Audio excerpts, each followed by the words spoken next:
तर नमस्कार मंडळी, आजच्या दिवसाला सुरुवात झाली आहे. माझी चहा ग्रीन टी, सॉरी मी चहा तर सोडला आहे ना, कारण मी आता फिटनेसवरती लक्ष द्यायला चालू केलं आहे. सो मी चहा वगैरे जेही असतं ना सगळं अवॉइड केलं, साखरच अवॉइड करून टाकली आहे.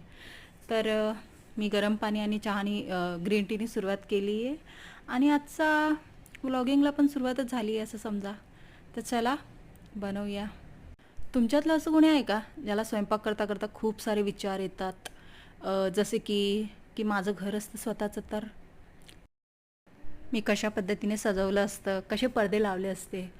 हां, बऱ्यापैकी मुली असतात ज्या वेगळ्या असतात, त्यांना भेटतं त्यांच्या मनासारखं करायला वगैरे, पडदे बाकीच्या गोष्टी वगैरे. पण ज्या सासू सासऱ्यांसोबत राहतात ना, त्यांना त्यांना खूप मुश्किल असतं ह्या गोष्टी. की कसं असतं, एखादा डबा जरी इकडून तिकडे गेला की मग असं होतं की यार हे मला दिसत नाही, हे जिथं आहे तिथंच राहू द्या ना.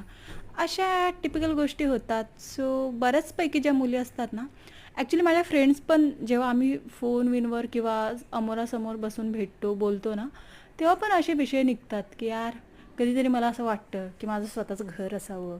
मी कामावून थकून आली की मस्त कोणीतरी मला चहाचा कप द्यावा आणि मी बाहेर बाल्कनीमध्ये खुर्ची टाकून आरामात बाहेरचं निसर्ग बघत चहा पेईल.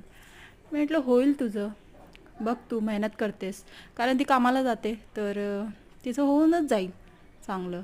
तर अशा बऱ्याच मला वाटतं मुलींना प्रश्न पडतात ज्या लग्न झालेल्या आहेत त्या.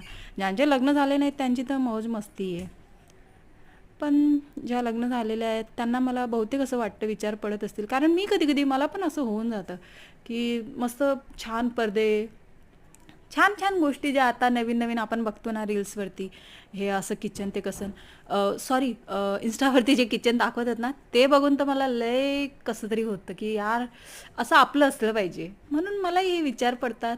तुम्हाला पडतात का असे विचार? पडत असतील तर नक्की सांगा कमेंटमध्ये. आणि